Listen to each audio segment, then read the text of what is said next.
Price Lord. கர்த்தருடைய பரிசுத்த நாமத்துக்கு ஸ்தோத்திரம் உண்டாவதாக. Wish you happy blessed Thursday. எப்படி இருக்கீங்க தேவ பிள்ளைகளே?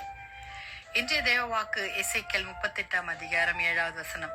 நீ ஆயத்தப்படு, உன்னோட கூடின எல்லா கூட்டத்தையும் ஆயத்தப்படுத்து, நீ அவர்களுக்கு காவலானாயிரு.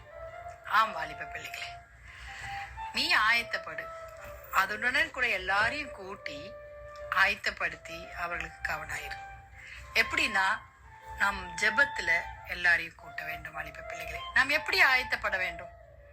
சத்தியம் என்னும் கட்சியை அவர் அறையில் கட்டினவர்களாய் என்று எபேசியர் 6 அதிகாரம் 14வது வசனத்துல சத்தியம் என்னும் வசனத்தினால நாம் அறை கட்ட வேண்டும், ஜெபிக்க வேண்டும், வசனத்தை பிடித்து கொண்டு ஜெபிக்க வேண்டும். வாலிப பிள்ளைகளே, எபேசியர் 6 அதிகாரம் 11வது வசனத்துல நீங்கள் பிசாசின் தந்திரங்களோட எதிர்த்து நிற்க திராணி உள்ளவர்களாகும் படிக்கு தேவனுடைய சர்வாயுத வர்க்கத்தை தரித்துக் கொள்ளுங்கள். ஷீல்ட் எப்படி வேணும்?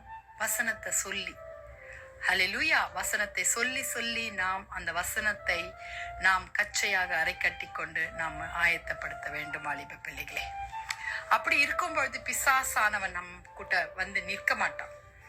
நமக்கு ஆண்டவர் துணை நின்று அந்த பிசாசுகளை எதிர்க்க வல்லமை தருவார். அந்த பிசாசுகளை ஆண்டவர் முறியடித்து நசுக்கி காலால மிதித்து நசுக்கி வாதாளத்துல போடுவார். வாலிப பிள்ளைகளே, ஹல்லேலூயா, ஆமேன். நீதி அவருக்கு அரைக்கட்டும், சத்தியம் அவருக்கு இடைக்கட்சியா இருக்கும் என்று நம்ம ஏசாயா 11 அதிகாரம் 5வது வசனத்துல வாசிக்கிறோம். நீதியை அவருக்கு அரைக்கட்டும். நாம் நீதியோடு நடக்கும் பொழுது, ஜெபத்தோடு நடக்கும் பொழுது, அவர் மற்றவர்களை ஆயத்தப்படுத்தும் பொழுது, ஆண்டவருடைய வருகைக்கு ஆயத்தப்படுத்தும் பொழுது, அவர் சத்தியம் என்னும் வசனத்தினால மற்றவர்களை ஆயத்தப்படுத்தும் பொழுது, நாம் அவர்களுக்கு தேவன் நமக்கு காவலனாக இருந்து அவர்களை விடுவிப்பார். வாலிப பிள்ளைகளே, நீ தேவனுடைய நீதியை எப்போதும் நிறைவேற்ற நாம் ஆயத்தம் உள்ளவர்களாய் காணப்பட வேண்டும். வேலைக்காரன் தன் எஜமானுடைய சத்தத்தை எப்பொழுதும் அவன் ஆயத்தமாய் அவன் கூப்பிடுகிறாரா? எஜமானன் எப்ப வேணாலும் கூப்பிடலாம். அப்படியாக அவருடைய சித்தத்தை செய்ய அவன் ஆயத்தமாக இருக்கிறது போல நாமும் ஆண்டருடைய சத்தத்தை கேட்டு அவருடைய சித்தத்தை செய்கிறவர்களாய் நாம் ஆயத்தமாக இருக்க வேண்டும். வாலிப பிள்ளைகளே, இதோ சீக்கிரமாய் வருகிறேன் என்று இயேசு கிறிஸ்து சொல்லுகிறார். வேதத்துல நாம் வாசிக்கிறோம்.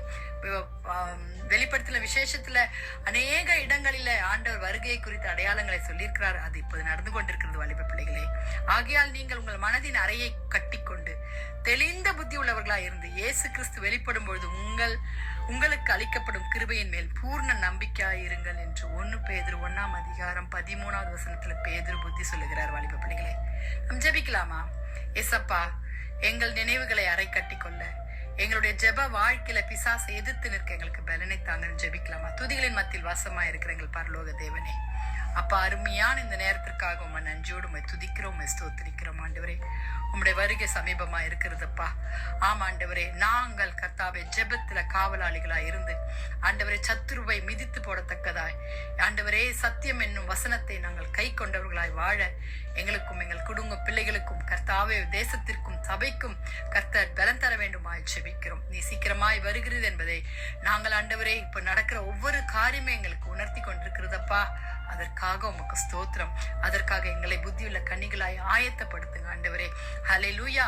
இயேசு கிறிஸ்து வெளிப்படும் பொழுது உங்களுக்கு அளிக்கப்படும் கிருபையின் மேல் பூர்ண நம்பிக்கை உள்ளவர்களா இருங்கள் என்று சொன்னது போல நாங்கள் அப்படியாக இருக்க எங்களுக்கு கிருபை தாங்க. வாலிப பிள்ளைகளை ரட்சித்துக் கொள்ளுங்க. சுகவீனமாய் இருக்கவர்களை சுகப்படுத்துங்க ஆண்டவரே. ஆண்டவரே, வியாதிஸ்தர்களை சுகப்படுத்துங்க சுவாமி. தேவைகளை சந்திங்க, ஊழியக்காரர்களை தேவைகளை சந்திங்க சுவாமி. தேசத்தை பாதுகாத்துக் கொள்ளுங்க. துதிகரமாக உமக்கே செலுத்துகிறோம். மீட்பர் இயேசுவின் மூலம் ஜெபம் கேளும் பிதாவே. Amen. Amen. Have a blessed day. God bless you.